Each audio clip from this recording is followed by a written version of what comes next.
మహాగరుడువు, మహోన్నతుడువు, నిత్య నివాసి అయిన తండ్రివి, పరిశుద్ధుడు పరిశుద్ధుడు పరిశుద్ధుడని దూత గణముల చేత నిరంతరము పొగడబడుతున్నటువంటి దేవ, వందనాలు స్తోత్రాలు చెల్లిస్తున్నాము. మమ్మల్ని ప్రేమించినావు మా ప్రభా. ఈ అక్టోబర్ నెలలో మరొక పునరుత్థాన దినాన్ని మీరు మాకు అనుగ్రహించినందుకే కృతజ్ఞతలు చెల్లిస్తా ఉన్నాం. పాటలతో మీ నామాన్ని మహిమపరుచుకోవడానికి కృప చూపించినందుకై వందనాలు తండ్రి. మా పూర్ణ హృదయంతో పాడి కొనియాడి నాయన మీ నామాన్ని గొప్ప చేయడానికి మాకు ఇచ్చిన ధన్యత కొరకై వందనాలు. అపవిత్రమైన పెదవులు కలిగిన మమ్మలను ప్రభువా, నీ ప్రియ కుమారుని, మా ప్రియమైన ప్రభు, మా రక్షకుడు యేసుక్రీస్తు వారి శ్రేష్టమైన పవిత్రమైన రక్తములో కడిగి పవిత్రపరిచి నిన్ను గూర్చి పాడి కొనియాడి కీర్తించే ధన్యత మాకు ఇచ్చినందుకై వందనాలు. వారమంతా కాపాడుతూ వచ్చినందుకై కృతజ్ఞతలు.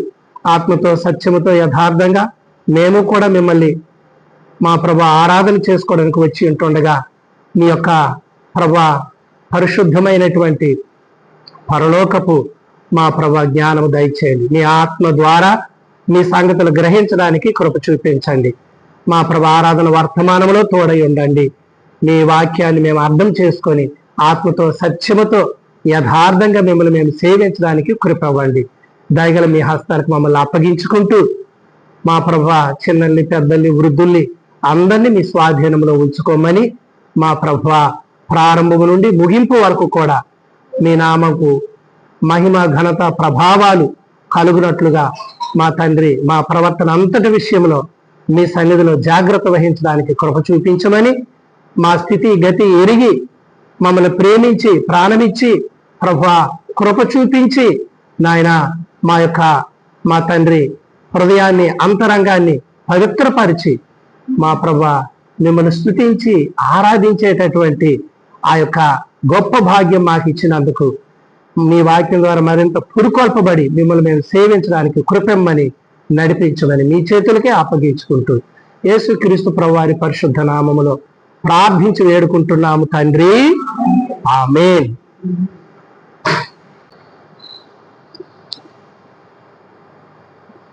బలే బాలే మాట, బంగారు మాట, బైబిల్లో మాట, యేసు మాట.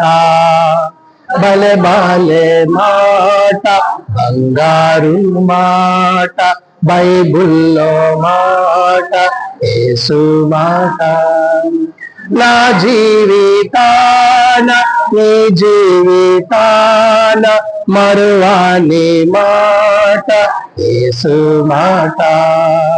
నా జీవితాన నీ జీవితాన మరువాని మాట, యేసు మాట.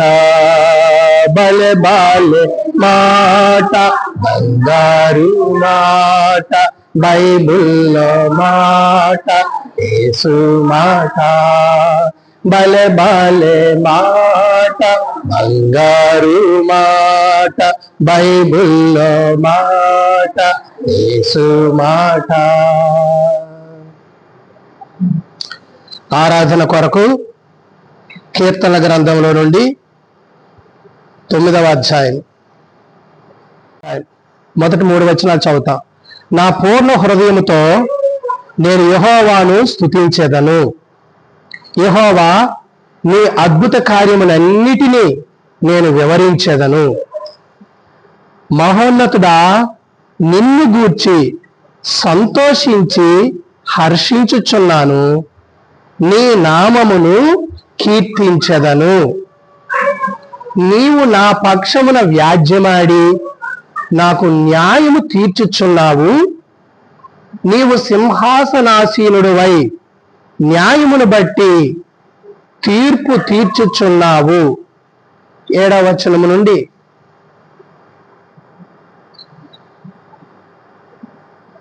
13వ వచనం వరకు చదువుదాం. యెహోవా శాశ్వతముగా సింహాసనాసీనుడై ఉన్నాడు. న్యాయము తీర్చుటకు ఆయన తన సింహాసనమును స్థాపించి ఉన్నాడు. యెహోవా నీతిని బట్టి లోకమునకు తీర్పు తీర్చును. యథార్థతను బట్టి ప్రజలకు న్యాయము తీర్చును.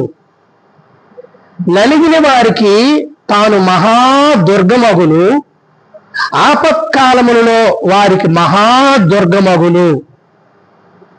యెహోవా నిన్ను ఆశ్రయించు వారిని నీవు విడిచిపెట్టువాడవు కావున నీ నామం ఎరిగిన వారు నిన్ను నమ్ముకొందురు. అందరూ చెప్పండి, సియోను వాసి అయిన యెహోవాను కీర్తించుడి, ఆయన క్రియలను ప్రజలలో ప్రచురము చేయుడి. 12వ వచనం, ఆయన రక్తాపరాధమును గూర్చి విచారణ చేయనప్పుడు బాధపరచబడు వారిని జ్ఞాపకము చేసుకొనును, వారి మొర్రను ఆయన మరువడు. చాలు.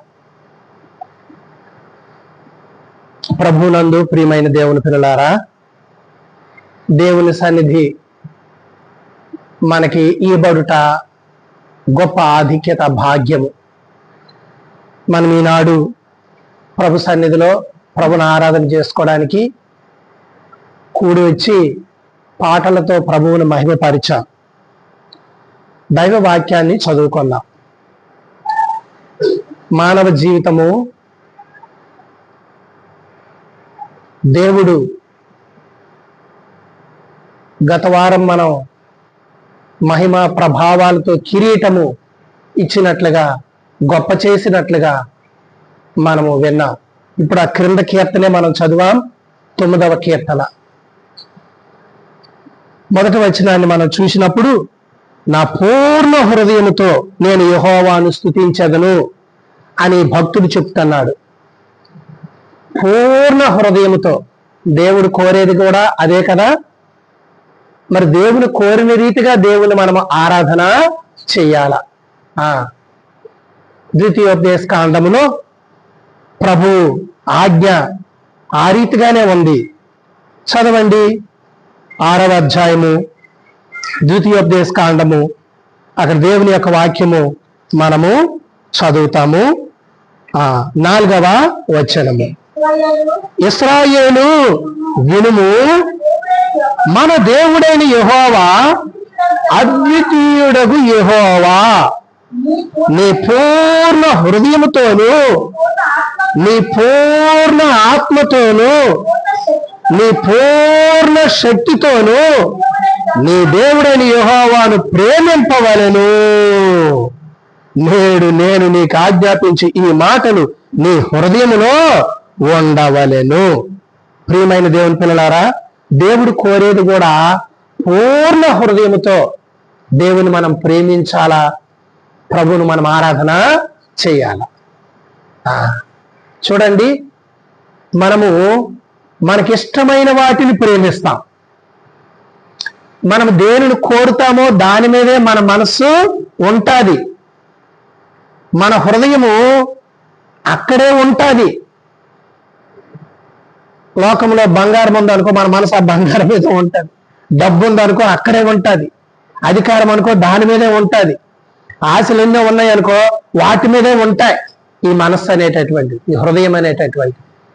అయితే వీటన్నిటి మీద నుండి తొలగించుకొని దేవుని మీద పెట్టడం అంటే, అవునా కదా, అంటే దేవుని ఎలాగ ప్రేమించాలో ఆ విషయం మనకి తెలియచేస్తుంది.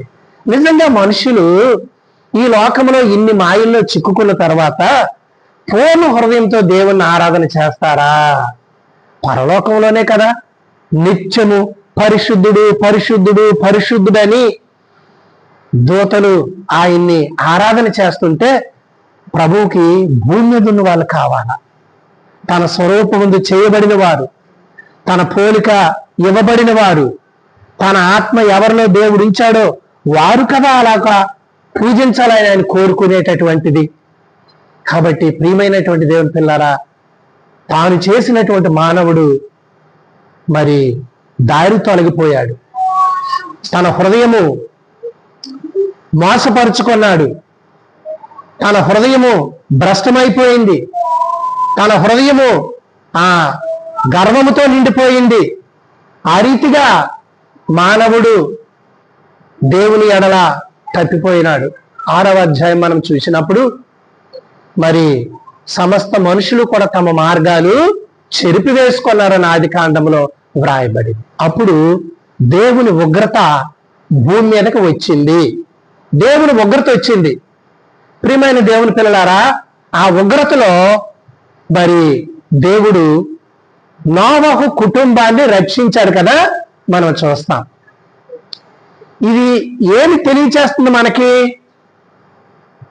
చదవండి, 8వ వచనమేనా? అయితే నోవహు యెహోవా దృష్టి యందు అమ్మా ఏమి పొందినాడు చెప్పండి? ఏం పొందినాడు? కృప పొందినాడు. అడిగినప్పుడు గట్టిగా చెప్పండి, మీ వాయిస్ గట్టిగా రావాలి. కృప పొందినాడు. ప్రియమైన దేవుని పిల్లలారా, నిజంగా దేవుని కృప ఈ భూమి మీద ఎవరు పొందుతారో వారు ధన్యులమ్మ. మనము కూడా ఆయన కృప పొందినాము. ఆయన కృప ద్వారా విశ్వాసం వల్ల నీతిమంతులుగా చేయబడ్డాం. మంచి కొంచెమైన మన జీవితంలో లేదు, కానీ మన అపరాధముల చేత, మన పాపముల చేత చచ్చిపోయిన మనల్ని దేవుడు క్రీస్తుతో కూడా ఏం చేశాడు? బ్రతికించాడు. కాబట్టి క్రీస్తునందే ఈ గొప్ప ఆధిక్యత. చూడండి, 2వ చరణం పాడదాం.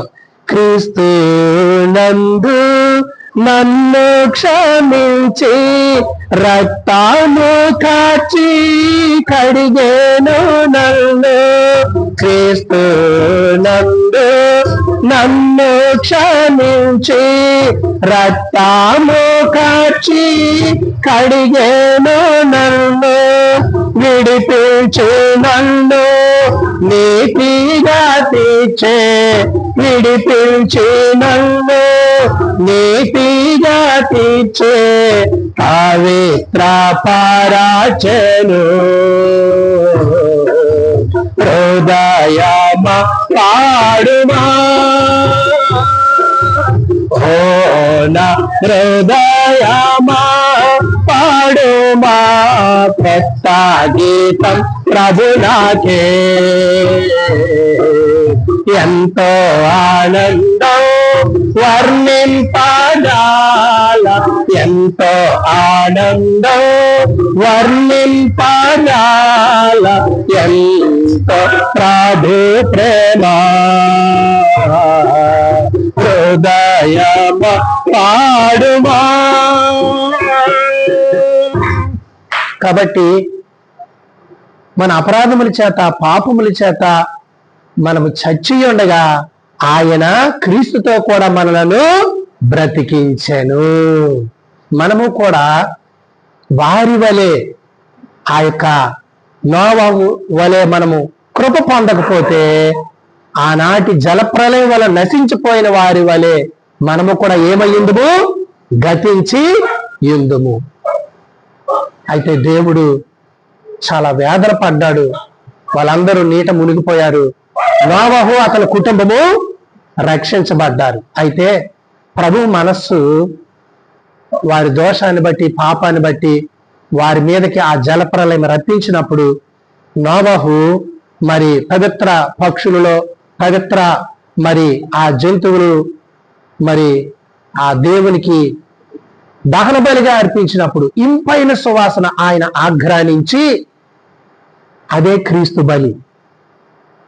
క్రీస్తు బలికి సాదృశ్యంగా అక్కడ ఛాయగా ఉన్నది. ఆయన సంతాపపడ్డాడట, సంతాపపడ్డాడు. చదవండి, 8వ అధ్యాయము 21వ వచనము, ఆదికాండం. అప్పుడు యెహోవా ఇంపైన సువాసనను ఆఘ్రానించి ఇక మీదట నరులను బట్టి భూమిని మరలా శపింపను. ఎందుకనగా నరులు హృదయాలోచన వారి బాల్యము నుండి చెడ్డది. ఎప్పటి నుండి చెడ్డది? నరుల హృదయ ఆలోచన బాల్యము నుండి చెడ్డదాట.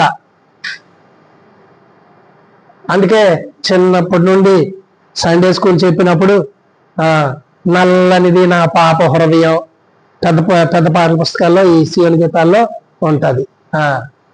మరి ఎటువంటిది మన హృదయం? నల్లనిది అంటే మరి దోషముతో నింపబడినటువంటిది. మత్సరంతో, అసూయతో, ద్వేషముతో, పగతో, ప్రతీకారముతో, స్వనీతితో. ప్రియమైనటువంటి దేవుని పిల్లలారా, అనేక రకాలైనటువంటి పాపములు హృదయంలోనే ఉంటాయి. హృదయం అన్నిటికంటే మోసకరమైనది, ఘోరమైన వ్యాధి కలిగినటువంటిది. కాబట్టి మరి లోపల నుండి, అనగా మనుషుల హృదయములో నుండే చెడ్డవన్నీ బయటకు వచ్చి మనిషిని అపవిత్రపరుస్తాయి. కాబట్టి మన నోటి మాటలు మనం ఎంత చెడ్డవారమో చెప్తున్నాయి. మన తలంపులు మనం ఎంత చెడ్డవారో చెప్తున్నాయి. మన మాటలు మనం ఎలా చెడిపోయామో చెప్తా ఉన్నాయి. ప్రియమైనటువంటి దేవుని పిల్లారా, బాల్యము నుండి చెడ్డది. అయితే ప్రభు అనుకున్నాడు 21వ వచనంలో, నన్ను హృదయాలోచన వారి బాల్యము నుండి చెడ్డది, నేనిప్పుడు చేసిన ప్రకారముగా ఇకను సమస్త జీవులను సంహరింపను. అంటే పాపులకి దేవుడు గొప్ప కృప చూపించి క్రీస్తులో గొప్ప అవకాశం ఆయన ఇస్తామన్నాడు.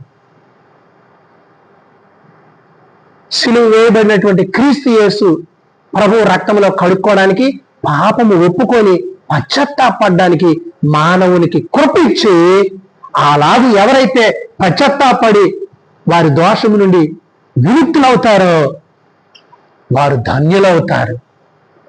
కాబట్టి ఆ అవకాశం దేవుడు మనకిచ్చాడు.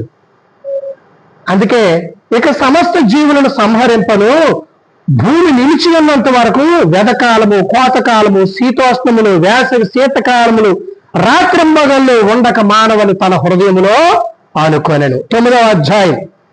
అప్పుడు దేవుడు మరి ఒక నిబంధన నోవహుతో చేశాడు.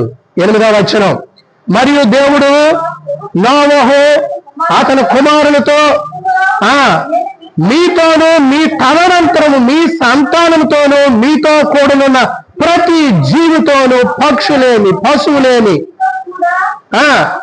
సమస్తమైన భూజంతువులేమి, బయటకు వచ్చిన సమస్త భూజంతువులతోనూ నా నిబంధన స్థిరపరుచుచున్నాను. నేను మీతో నా నిబంధన స్థిరపరచుదును. సమస్త శరీరుల ప్రవాహ జలము వలన ఇకను లయపరచబడరు. భూమిని నాశనము చేయుటకు ఇకన జల ప్రవాహము కలగదని పలికెను.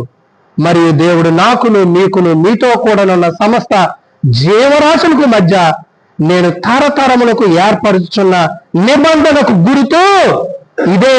మేఘములో నా ధనస్సును ఉంచితిని, అది నాకును భూమికి మధ్య నిబంధనకు గుర్తుగా నుండును. భూమిపైకి నేను మేఘము రప్పించినప్పుడు, ఆ ధనస్సు మేఘములో కనబడినప్పుడు నాకును మీకును సమస్త జీవరాశులకు మధ్యనున్న నా నిబంధన జ్ఞాపకము చేసుకుందును గనుక సమస్త శరీరులను నాశనము చేయుటకు అలాగు ప్రవాహముగా నీళ్లు రావు. ఆ ధనస్సు మేఘములో ఉండును.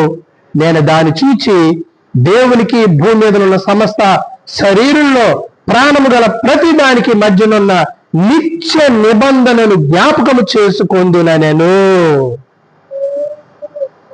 మరియు దేవుడు నాకు భూమి మీద ఉన్న సమస్త శరీరులకు మధ్య నేను స్థిరపరిచిన నిబంధన గురుతు ఇదే అని నోవహుతో చెప్పాను. వర్షము వెలిసిన తర్వాత ఏం కనిపిస్తుంది ఆకాశంలో? చెప్పండి. ఒక ధనస్సు ఎన్ని రంగుల్లో ఉంటది? 7 రంగుల్లో. చూసావా? 7 రంగుల్లో ఉంటది ఆ ధనస్సు. అది దేవుడు పెట్టాడు ఆ ధనస్సు. ఎందుకంటే దేవుడు మన పాపంలో మనం నశించుటకి ఆయన ఇష్టపడలేదు. పాపులుగా నశించిపోయి మనము నిత్య నాశనానికి, నరకానికి పోవుట దేవుడు కోరలేదు. పాప దుఃఖము, పాపానికి ప్రాయశ్చిత్తము, పాపమునకు పరిహారము కలుగు చేయడానికి క్రీస్తుని దేవుడి లోకానికి పంపించాడు. అందుకే మనము ప్రభువుని ఆశ్రయించి నిబ్బరంగా ఉంది మన మనసు. దోషారోపణ లేదు. ఒకప్పుడు పాపముతో మన హృదయం ఎలాగుండేదంటే భయము, నెమ్మది లేదు, సంతోషం లేదు, ఏదో అశాంతి, ఎన్నున్నా సరే దిగులు, భయము. ఇవన్నీ దేని కారణం? పాపమే. ఆ పాపానికి వచ్చు జీతమైన మరణముతో ఎప్పుడు చచ్చిపోతానేటో, ఏమవుతుందేటో అనేటటువంటి భయం. కాబట్టి ఈ భయాలన్నిటి నుండి దేవుని ఆశ్రయించిన మనకి విడుదల కలిగింది. కాబట్టి ప్రియమైనటువంటి దేవుని పిల్లారా, పాపము పరిహరించబడుతుంది ప్రభువు దగ్గరే. అందుకే 32వ కీర్తనలో తన అతిక్రమములకు పరిహారం, తన పాపములకు ప్రాయశ్చిత్తము, పరిహారమును ధన్యుడు.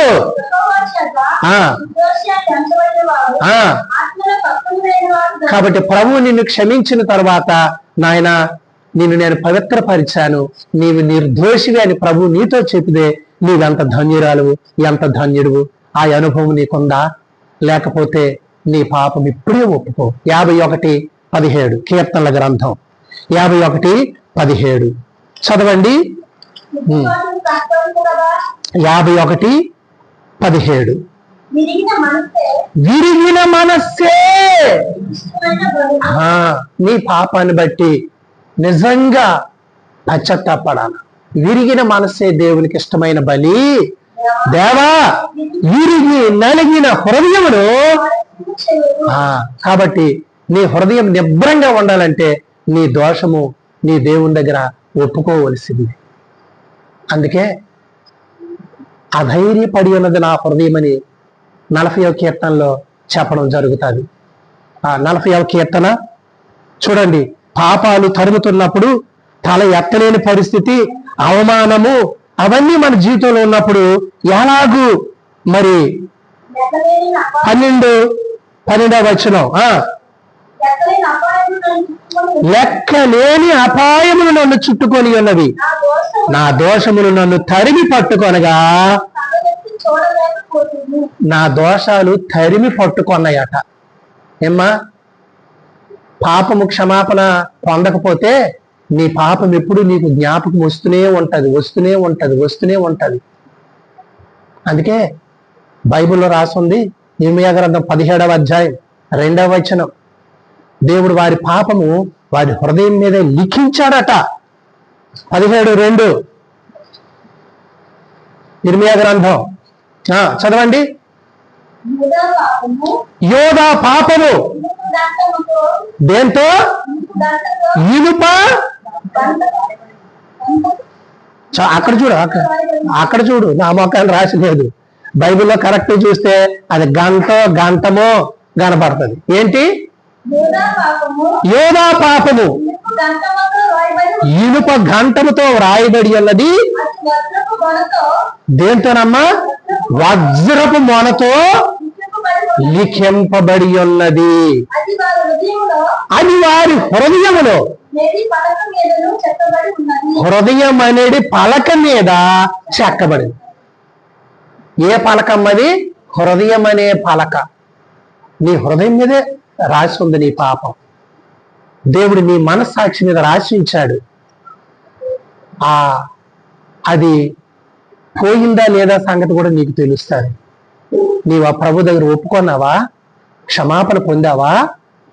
లేకపోతే ఆ దోషారోపణ గల హృదయం ఎప్పుడూ బాధిస్తూనే ఉంటాడు. మానవుడు బాల్యము నుండి వృద్ధాప్యం వరకు కూడా ఈ పాప జ్ఞప్తి వెంటాడుతూనే ఉంటుంది. దేవుడు ఎందుకు ఇట్టి మనస్సాక్షిని మానవుడికి ఇచ్చాడంటే, దోషారోపణ హృదయముతో నీకు బ్రతుకు ముగిస్తే నాశనానికి, నరకానికి పోతావు. కాబట్టి నీ దోషము ఒప్పుకోవడానికి దేవుడు తన కృప చూపించి నిన్ను ఒప్పింపు చేసినప్పుడు, నీ పాపాల కొరకే ప్రభు అయిన యేసుక్రీస్తు వారు సిలువకు అప్పగించబడినారనే సత్యం నీకు తెలిసినప్పుడు, నా పాపము తన మీద వేసుకొని నన్ను క్షమించడము ఎంత కృప అని నీ వెరిగినప్పుడు, పశ్చాత్తాపడినప్పుడు, ఒప్పుకున్నప్పుడు, నిన్ను కడిగి పవిత్రపరిచినప్పుడే నీకు ఆ నెమ్మది కలుగుతుంది. ప్రియమైనటువంటి దేవుని పిల్లలు, అందుకే ఇక 40వ కీర్తనలో చెప్పబడుతుంది, లెక్కక అవి నా తల వెంట్రుకలను మించి ఉన్నది, నా హృదయము అధైర్యపడి ఉన్నది. హృదయంలో ధైర్యం లేదు. దేవుని దగ్గరకు వచ్చి నా తండ్రి, నా ప్రభువా అనలేము.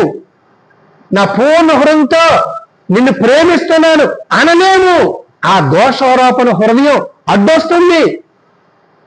నా తండ్రి, నా దేవా, నా ప్రభువా, నీ రక్తంలో నన్ను కడిగి పవిత్రులుగా చేశావు నాయనా అని నిజంగా నువ్వు ఆరాధన చేసే ఆ మాట పలకాలంటే నీ హృదయపు పలక మీద వజ్రపు మొనతో, ఇనప ఘంటముతో, ప్రియమైనటువంటి వాళ్ళరా, ఆ దోషము వ్రాయబడి ఉంటే నిజంగా నిన్ను కరుణించి, నిన్ను ప్రేమించి, నీ శిక్ష తన మీద వేసుకున్న క్రీస్తు ప్రేమ ఆయన దగ్గర నీ సాగిలి పడినప్పుడే, వేడుకున్నప్పుడే క్షమాపణ. అందుకే ఆ యొక్క ఎఫెసీ పత్రిక 2వ అధ్యాయంలో మనం చూసినప్పుడు 3వ వచనంలో అదే మాట తెలియచేయబడుతుంది. వారితో కలిసి మనమందరము శరీరము యొక్కయు మనస్సు యొక్కయు మన కోరికలన్నీ నెరవేర్చుకోవచ్చు, శరీర ఆశలకి పరిగెత్తి వాటిని అనుసరించి మునుపు ప్రవర్తించి కడము వారి వల్లే స్వభావ సిద్ధముగా దేవుని ఉగ్రతకు పాత్రులు అయ్యమాట. అందుకే కీర్తన గ్రంథములో మనం చదువుకున్న 9వ అధ్యాయంలో ఆయన సింహాసనాసీనుడై ఉన్నాడు అని మనం చదివాము. చదవండి 7వ వచనం. యెహోవా శాశ్వతముగా సింహాసనాసీనుడై ఉన్న న్యాయం తీర్చుటకు ఆయన తన సింహాసనమును స్థాపించాడు. యెహోవా నీతిని బట్టి లోకమునకు తీర్పు తీర్చు, యథార్థతను బట్టి ప్రజలకు న్యాయము తీర్చును. నలిగిన వారికి తాను మహాదుర్గమగును, ఆపత్కాలంలో వారికి నిజంగా విరిగి నలిగిన మనస్సును దేవుడు త్రోసివేయడు, లక్ష్య పెడతాడు ఆయన. చూడండి, తీర్పు ఎవరు తీరుస్తారు మనకి? దానియేలు గ్రంథంలో ఓ మాట చూస్తాం. దానియేలు గ్రంథంలో ఓ మాట చూస్తాం. 7వ అధ్యాయం దానియేలు గ్రంథం 7వ అధ్యాయం. అక్కడ మనం చూసినప్పుడు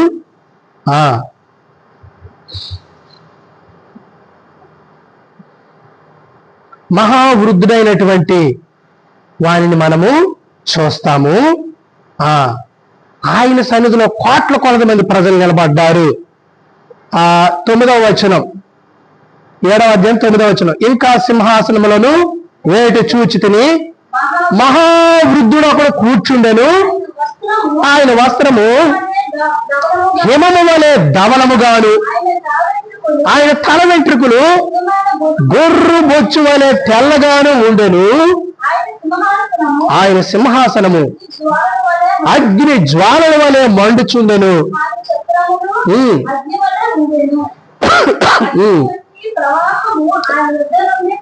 ఆయన యొద్ద నుండి ప్రవహించుచుండెను. వేల కొలది ఆయనకు పరిచారకులుండ్రి, కోట్ల కొలది మనుషులు ఆయన ఎదుట నిలిచిరి. తీర్పు తీర్చుటకై గ్రంథమును తెరవబడెను. ప్రియమైనటువంటి దేవుని పిల్లరా, ఈ కోట్ల కొలది మనుషులు నిలబడి తీర్పు తీర్చడానికి గ్రంథాలు తెరవబడ్డాయి. దేవుడు సింహాసనాసీనుడు తీర్పు తీర్చడానికి. నీ పాపాన్ని బట్టి నీకు శిక్ష విధిస్తే ఏ తీర్పు వస్తుంది నీకు నాకు తెలుసు, ప్రియమైనటువంటి దేవుని పిల్లరా. అయితే అక్కడ ఇంకొక దృశ్యం కూడా మనం చూస్తాము. 13వ వచనములో, రాత్రి కలిగిన దర్శనములు నేనింకా చూచుచుండగా ఆకాశ మేఘారుడై మనుష్య కుమారుడు పోయిన ఒకడు వచ్చి ఆ మహావృద్ధుడగు వాని సన్నిధిని ప్రవేశించి ఆయన సముఖమునకు తేబడిను. ఎవరు? మనుష్య కుమారుని పోలిన వాడు ప్రభువైన యేసుక్రీస్తు వారు కనబడుతున్నారు అక్కడ. ఇప్పుడు 14వ వచనంలో, సకల జనులు, రాష్ట్రములు, ఆయా భాషలు మాట్లాడువారు ఆయనను సేవించినట్లు ప్రభుత్వమును, మహిమ, ఆధిపత్యము ఆయనకి ఇయ్యబడెను. ఆయన ప్రభుత్వం శాశ్వతమైనది, అదెన్నటికీ తొలగిపోదు. ఆయన రాజ్యం ఎప్పుడు లయము కాదు. కాబట్టి ఇక్కడ మనుష్య కుమారుని గురించి తెలియచేస్తా ఉంది. మార్కు సువార్త 2వ అధ్యాయము 10వ వచనములో ఆ యొక్క పక్షవాత రోగిని బాగు చేసినప్పుడు, కుమారుడా నీ పాపాలు క్షమించబడ్డాయంటే వాళ్ళ హృదయంలో ఏమనుకుంటున్నారు శాస్త్రులు పరిసయ్యులు? 10వ వచనంలో, అయితే పాపములు క్షమించుటకు భూమి మీద మనుష్య కుమారునికి అధికారము కలదు. మనం ఏం తెలుసుకోవాలా? భూమి మీద ఎవరికి ఉంది నీ పాపాలు క్షమించే అధికారం? యేసయ్యకే ఉంది, యేసు ప్రభువారికే ఉంది. ఆయన నీ పాపము క్షమించకపోతే నీ పాపము నిలిచి ఉంటుంది. ఆయన నీ పాపము క్షమిస్తే నీ పాపము నుండి నీకు విడుదల కలుగుతుంది. ప్రియమైనటువంటి దేవుని పిల్లలారా, ప్రభువు ఎంత దయాళుడు. రోమాపత్రిక 5వ అధ్యాయం 8వ వచనం అక్కడ మనం చూసినప్పుడు వ్రాయబడుతున్న మాట ఏమిటంటే, 5వ వచనం మరి 6వ వచనం, ఏని అనగా మనం ఎంకు బలహీనమై ఉండగా యుక్త కాలమున భక్తిహీనుల కొరకు చనిపోయెను, నీతిమంతుని కొరకు సైతం ఒకడు చనిపోవట అరుదు, మంచివాడి కొరకు ఎవరైనా ఒకవేళ తెగింపవచ్చును. ఇప్పుడు 8వ వచనం, అయితే దేవుడు మన ఎడల తన ప్రేమను వెల్లడిపరుచుచున్నాడు. ఎట్లనగా మనం ఇంకనూ పాపులమై ఉండగానే క్రీస్తు మన కొరకు, అది మనం ఇంకా పాపులమై ఉండగానే, నీవు నీ పాపములో ఉండగానే, నీ శరీరం యొక్క మనసు యొక్క కోరికలు నీవు నెరవేర్చుకుంటూ ఉండగానే నీ కొరకు మరణించాడు. 9వ వచనం, కాబట్టి ఆయన రక్తము వలన ఇప్పుడు నీతిమంతులుగా తీర్చబడి మరింత నిశ్చయముగా ఆయన ద్వారా ఉగ్రత నుండి తప్పించబడతాం. ఇప్పుడు మనకి శిక్ష లేదు. 4వ చరణ పాడదాం. 127 పాట, పాత పుస్తకాల్లో 125. క్రీస్తులో ఉన్న ఏ శిక్ష లేదు, క్రీస్తులో ఉన్న ఏ శిక్ష లేదు, స్వాతంత్రము క్రీస్తు నందే, క్రీస్తులో ఉన్న ఏ శిక్ష లేదు, స్వాతంత్రము క్రీస్తు నందే, క్రీస్తు పారమున కూర్చుండబెట్టి, క్రీస్తు పారమున కూర్చుండబెట్టి క్రొత్త సృష్టిగా చేసే, హృదయమ పాడుమా, ఓ నా హృదయమా పాడుమా, క్రొత్త గీతం ప్రభునాకే, ఎంతో ఆనందం వర్ణింపజాల, ఎంతో ఆనందం వర్ణింపజాల, ఎంతో ప్రభు ప్రేమ, హృదయమ పాడుమా. క్రీస్తులో ఎంత గొప్ప కృపాశీర్వాదం చూడండి. శిక్ష లేదు. ఎవడైనా క్రీస్తునందుంటే వాడు నూతన సృష్టి. కాబట్టి క్షమాపణ పొందిన తర్వాత విమోచించిన దేవుని కొరకు పరిశుద్ధంగా జీవించి మనస్సాక్షి నిర్దోషమైందిగా చేసుకున్నప్పుడు మనము కూడా పూర్ణ హృదయంతో ప్రభువుని మహిమపరుస్తాం, ఆరాధిస్తాం. అవునా కదా? హృదయంలో ఆ దోషారోపణ తొలగిపోయినప్పుడు, భయం పోయినప్పుడు, శిక్ష తొలగినప్పుడు ఎంత ఆనంద సంతోషాలతో మనం ప్రభువుని సేవిస్తాము. ప్రియమైన దేవుని పిల్లలారా, కాబట్టి మన హృదయము నిబ్బరంగా చేశాడు దేవుడు. హెబ్రీయులకు రాసిన పత్రికలో ఆ పాప భయాలన్నీ కూడా తొలగించి వేశాడు. 2వ అధ్యాయం హెబ్రీ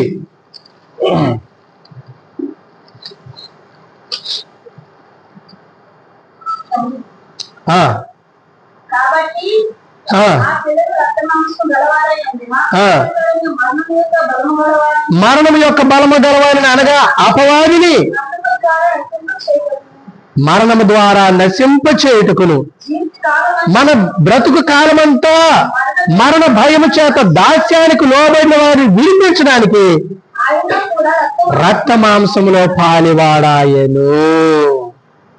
17వ వచనం, ప్రజల పాపములకు పరిహారము కలుగు చేయడానికి కనికరము నమ్మకముగైన ప్రధాన యాజకుడు నిమిత్తము అన్ని విషయాల్లో తన సహోదరుల వంటి వాడు కావలసి వచ్చాను. కాబట్టి దేవదూతల స్వరూపం ధరించుకొని రాలేదు, నరమాతులుగా మన రూపం ధరించుకొని మనిషి కుమారుడు శిలువలో మరణించి మన పాప శాపము నుండి మనం విడిపించాడు. ఆయన చిందించిన రక్తం ద్వారా కడగబడి పవిత్రులుగా చేయబడ్డాం. ప్రియమైన దేవుని పిల్లారా, క్రీస్తులో ఆశీర్వాదాలన్నీ కావాలి మనకి. క్రీస్తు అక్కర్లేదు చాలా మందికి. క్రీస్తు ఇచ్చే విమోచన, క్షమాపణ, ప్రాయశ్చిత్తం, పవిత్ర జీవితం, నూతన సృష్టి, అప్పుడే మనం దేవుని స్వాస్యం అయిపోతాం. మొదటి చరణములు అదే. క్రీస్తునందు స్వాస్యంగా చేసే అదే తన సంకల్పం. అద్భుతం ఇది. భూమి పునాది వేయక మునిపే దేవుడు అందుకొరకు నిన్ను ఏర్పాటు చేసుకున్నాడు. క్రీస్తులో దొరికే ఆశీర్వాదం, శాంతి, ఆనందం మనకు దొరికింది. క్రీస్తును మహిమపరచడానికి, క్రీస్తులో జయించడానికే దేవుడు మనల్ని పిలిచాడు. కాబట్టి నా హృదయమా పాడు అని ఆ పాట చెప్తాను. కాబట్టి క్రీస్తునందు ఎంత గొప్ప ఆనందము, ఎంత గొప్ప సంతోషం. ఆ ఆనందాన్నే భక్తుడు అనుభవించి 9వ కీర్తన 1వ చరణం ఏమంటున్నాడు? నా పూర్ణ హృదయంతో నేను యెహోవాను స్తుతించెదను. చదవండి. నీ అద్భుత కార్యములన్నిటినీ. ప్రియమైన దేవుని పిల్లలారా, అద్భుత కార్యాలు ఏమిటి? అద్భుత కార్యాలంటే ఈ లోక అద్భుతాలకి మన కళ్ళు పెద్ద చేసుకుంటాం మనం. ఎంత అద్భుతం జరిగిందని. గొప్ప అద్భుతం ఏమిటంటే, దేవుని సంకల్పంలో అద్భుతం ఏమిటంటే, ఒక పాపి నూతన సృష్టిగా చేయబడ్డమే గొప్ప అద్భుతం. ఈ అద్భుతాన్ని మొదట జరగకపోతే నీ జీవితం అంతా అంధకారమే. ఇదే మొదటి అద్భుతం. ఇంకా ఎన్నో అద్భుతాలు దేవుడు మన జీవితంలో చేశాడు. అసలు అద్భుతం అనే మాటగా అర్థం ఏమిటి? నీ వల్ల కానిది, నువ్వు చేసుకోలేనిది, ఏ విధము చేత నీవు పొందలేనిది అద్భుతం అంటే అదే. నీ విమోచన కూడా అద్భుతం కదా. నీ రక్షణ కొరకు నువ్వేమైనా చేసుకోగలవా? ఏమి చేసుకున్నా నీకు విమోచన కలుగుతుందా? ఆయన కృప చూపి ప్రాణం పెట్టకపోతే నీకు ఎలాగొస్తుంది? చదవండి. ఎఫెసీ 2:4వ వచనము నుండి 8వ వచనం వరకు ఆ మాటలు. అయినను దేవుడు కరుణా సంపన్నుడయ్యుండి మనము మన అపరాధముల చేత చచ్చిన వారమై ఉండినప్పుడు సైతము మన ఎడల చూపిన తన మహాప్రేమ చేత. ప్రేమ ఎప్పుడు చూపించాడు? మన పాపముల చేత చచ్చిన వారమై ఉండినప్పుడు సైతము చూపించిన మహాప్రేమ చేత క్రీస్తులో మనల్ని బ్రతికించాను. 8వ వచనం, మీరు విశ్వాసం ద్వారా కృప చేతనే రక్షించబడి ఉన్నారు. ఇది మీ వలన కలిగింది కాదు, దేవుని వరం. ఇది ఈ వరం దేవుని నుండి పొందావు నువ్వు నేను. అంతేగాని ఏ విధము చేతనైనను మనము పవిత్రులము కాజాలము. ఆయన నీ కొరకు మరణించకపోతే, ప్రాణం పెట్టకపోతే, నీ శిక్షను తాను పొందకపోతే, నిన్ను విమోచించకపోతే, ప్రియమైన దేవుని పిల్లరా, మనకే నిరీక్షణ ఈ భూమి మీద లేదు. క్రీస్తులో మనకి ఈ గొప్ప వరము ఇయ్యబడింది. రక్షణ, విమోచన కృప ద్వారానే కలిగినాయి. యేసుక్రీస్తు ప్రభువారి ద్వారా కృప అనుగ్రహింపబడింది. ఈ లోకానికి అంతటికీ కృప. కాబట్టి ఒక నిబంధన నోవహు కాలంలో తండ్రి అయిన దేవుడు చేశాడు. ఇంకెప్పుడు నరునిలాగా అయిపోకూడదు. మీరు తీర్పులోకి రాకూడదు, శిక్షలోకి రాకూడదు. తీర్పులో నీ ప్రభువు నిలబడ్డాడు. నీ ప్రభు నీ పాప శిక్షను భరించాడు. ఇది నీ హృదయంలో విశ్వాసం ద్వారా ఆయన ఇచ్చే విమోచన విడుదల నీవు పొందగలుగుతున్నావు. మనం ఇప్పటికే అది పొందినాం. మనం ఎంతో ధన్యులు. 33వ కీర్తన 20వ వచనం దైవవాక్యంలో మనం చూసినప్పుడు మన హృదయం ఇప్పుడు నిబ్బరంగా ఉంటుంది. ఎందుకంటే ఆయన యందు మనం విశ్వాసం ఉంచాం. చదవండి 33:20.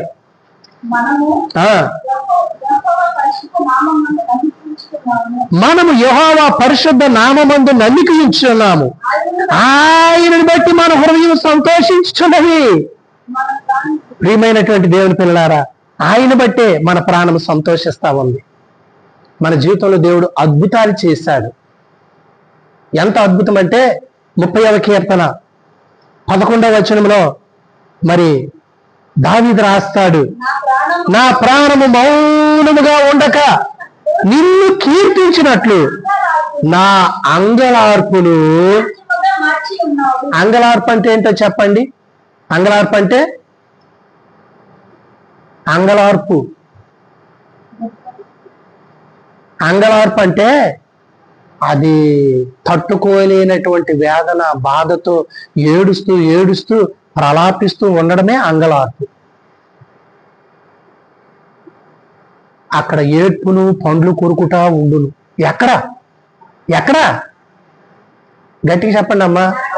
అమ్మా మీరందరూ తెలివైన వాళ్ళు కానీ గట్టిగా మాట్లాడరు.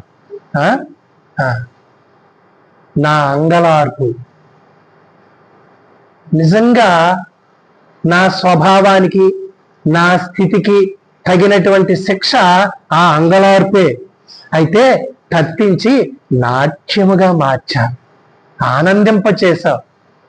నేను ఎలాగ మౌనంగా ఉంటాను? నా జీవితం అద్భుతం. చూడండి, ప్రాణాపాయ పరిస్థితుల్లో త్రుటిలో తప్పించుకుంటే నీకు ఎలాగుంటది? అమ్మో నేను చనిపోవలసింది, దేవుడు తప్పించాడంటావా నేను తప్పించుకున్నా అంటావా? దేవుడు తప్పించాడంటాం కానీ నేను కాబట్టి తప్పించుకున్నాను బాబురావు వాళ్ళకి అనగలమా? అలా అనలేము. అదే అద్భుతం అంటే. మనం చేసుకోలేనిది దేవుడు మన జీవితాల్లో చేసినవే అద్భుతాలు అంటారు. ఇటువంటి అద్భుతాలు ఎన్నో నా చిన్నప్పటి నుండి ఎన్నో నాకు తెలుసు. నేను చనిపోయే సంఘటనలు ఎన్నో తెలుసు. నీటిలో ఒకసారి చచ్చిపోవలసింది, రోడ్డు ప్రమాదంలో చచ్చిపోవలసింది. బొబ్బిలి నుండి వస్తానని నేను భారతపురం నుండి ఒక లారీ వస్తుంది. ఆ లారీ చిన్న లారీ అనుకున్నాను నేను.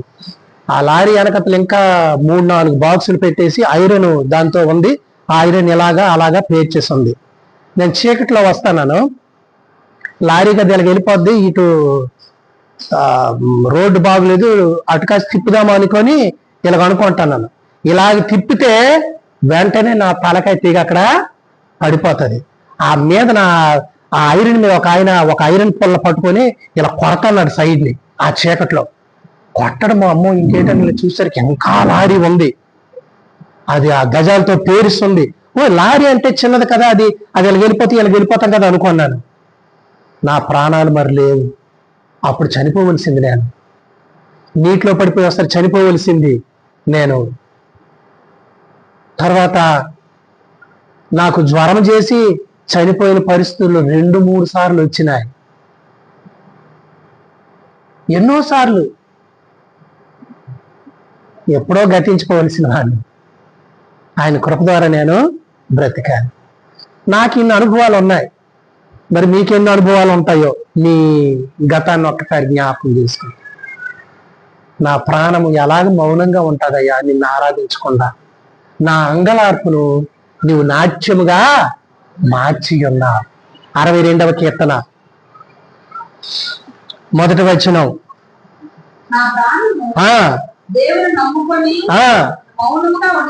దేవుని వల్లే నాకు నా ప్రాణానికి నిబ్బరము, ఆనందము, సంతోషము, నెమ్మది.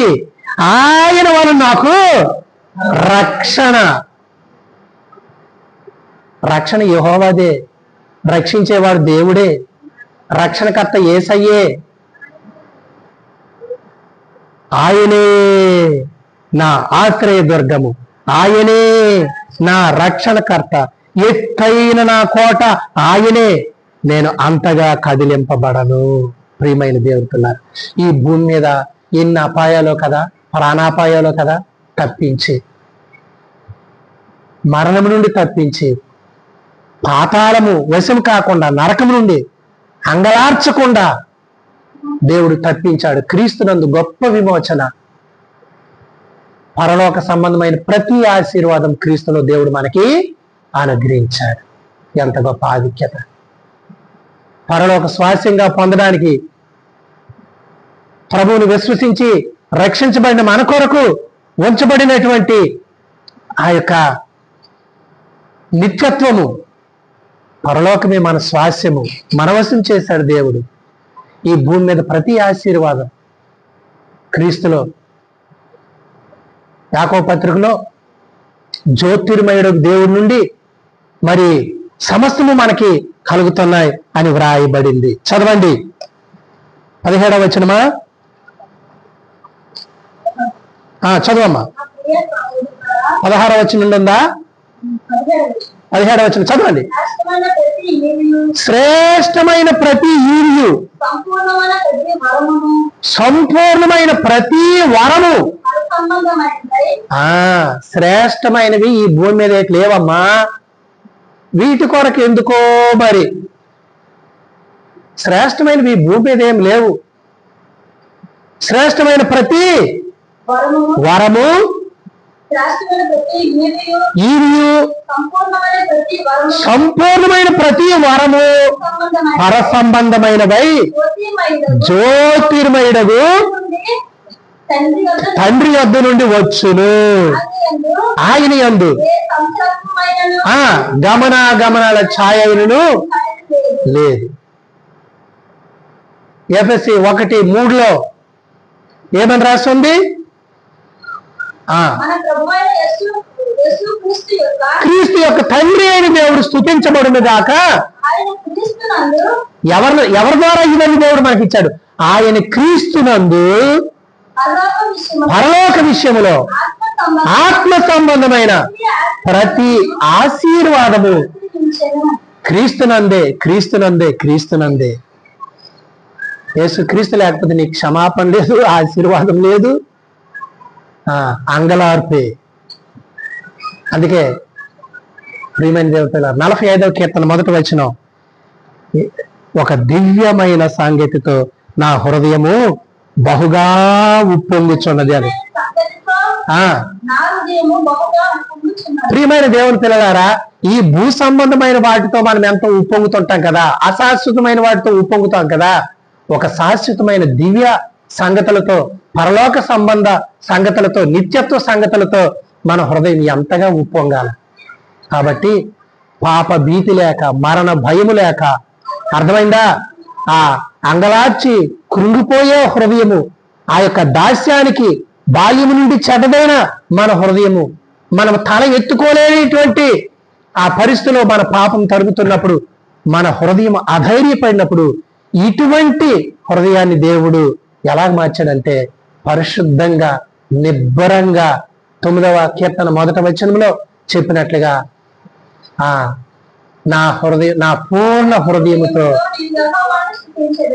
కాబట్టి నన్ను విమోచించిన నా దేవుని ఇప్పుడు నా హృదయం ఇంకా ఎటువైపు కూడా కదిలించబడదు, జోగిపోదు. నా ప్రభువు మీదే లక్ష్యం ఉంచి ఆయన్నే చూసి ఆయన విమోచన, ఆయన క్షమాపణ, ఆయన రక్షణ, వాటిని బట్టి ఆనందించి ఆయన నమ్ముకొని నిబ్బరంగా ఉండి ఇప్పుడు నేను ఆయన సేవిస్తున్నాను. నా పూర్ణ హృదయంతో యెహోవాను స్తుతించదను.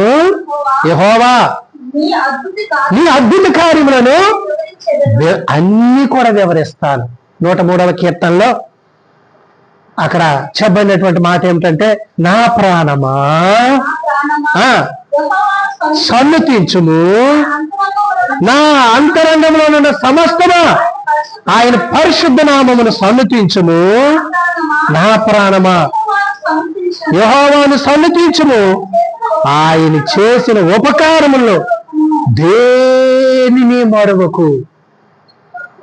ఆయన చేసిన ఉపకారాలు దేన్ని మరవకు.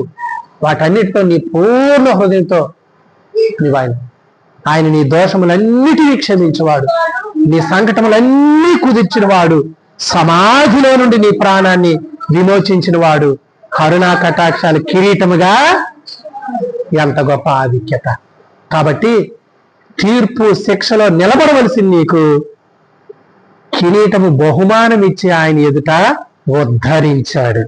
అందుకే ఆ 9వ కీర్తనలో మనము చూసినప్పుడు ప్రియమైనటువంటి దేవుని పిల్లలారా, రక్తాపరాధము 12వ వచనములో రక్తాపరాధమును గురించి విచారణ చేయనప్పుడు నా వల్ల పొరపాటు అయిపోయింది, నా వల్ల ఈ దోషం జరిగిపోయింది అని బాధపరచబడే వారిని ఆయన జ్ఞాపకం చేసుకొని ఆయన మొర ఆలకించి వారిని మరిచిపోకుండా 8వ వచనంలో 9వ వచనంలో నలిగిన వారికి తాను మహాదుర్గమై ఆపత్కాలంలో వారికి దుర్గమై ఆయన్ని ఆశ్రయించే వారిని విడిచిపెట్టక ఆయన నామము ఆ ప్రభు అయిన యేసుక్రీస్తునందు మనము కరుణించబడి ఆయన నమ్ముకున్నప్పుడు దేవుడిచ్చిన రక్షణ బట్టి తీర్పు నుండి తప్పించుకొని ఇప్పుడు కిరీటము పెట్టుకొని ఆయన మనము సేవిస్తా ఉన్నాం. 11వ వచనం, సియోను వాసి అయిన యెహోవాను ఆయన క్రియలను ప్రజలలో ప్రచురము చేయడి.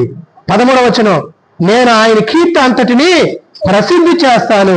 సియోను కుమార్తె గుమ్మములో నీ రక్షణ బట్టి హర్షించినట్లు.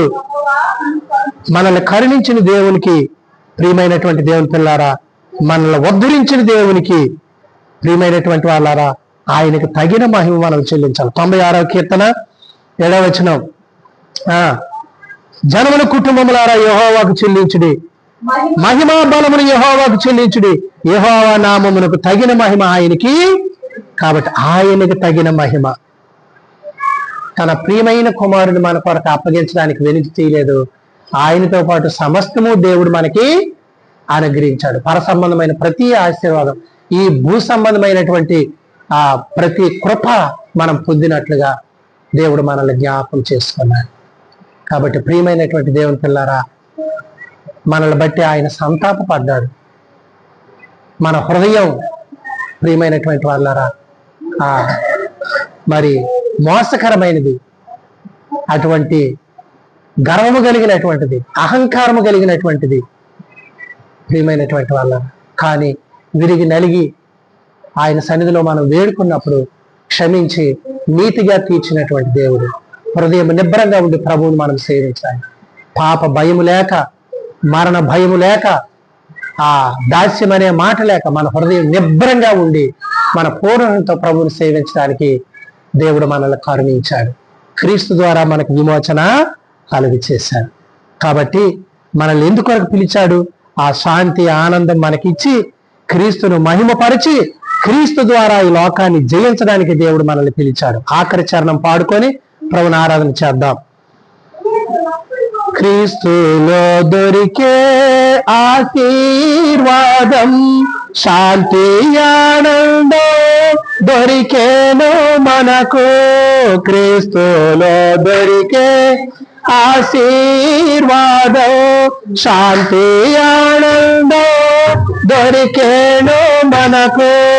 క్రీస్తు మహిమా జయమునకై పిలిచే, క్రీస్తు మహిమా జయమునకై పిలిచే. హల్లెలూయా పాటలు హృదయమ పాడుమా, హృదయమా పాడుమా, క్రొత్త గీతం ప్రభునాకే. ఎంతో ఆనందం వర్ణింపజాల, ఎంతో ఆనందం వర్ణింపజాల, ఎంత ప్రభు ప్రేమ. హృదయమ పాడుమా. మోకరించండి, కొద్ది మాటల్లో ప్రభుని ఆరాధన చేసుకుందాం. ఎవరు కూడా ఈ సమయంలో బయటికి వెళ్ళకండి. ఆరాధన సమయంలో మోకరించండి. ఆరాధన అయిన తర్వాత పాట పాడుతున్నప్పుడు మీ అవసరాలు తీర్చుకోవడానికి బయటికి వెళ్ళొచ్చు.